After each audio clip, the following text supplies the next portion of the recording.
All right, very important topic here, climate change. Really wasn't sure where I was going to go with this in the beginning, but I do have a pretty good idea here now. Data on the screen for you shows carbon dioxide levels basically since humans arrived. It's not good. They were stable for hundreds of thousands of years, and now you can see what's happening. Next piece. This is a Yale study showing American support for policy on all aspects of climate change that we can affect. Looks like everybody wants to help. You can see 85% fund research support, etc.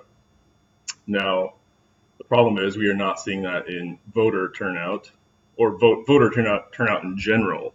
And so I would like to help create awareness from the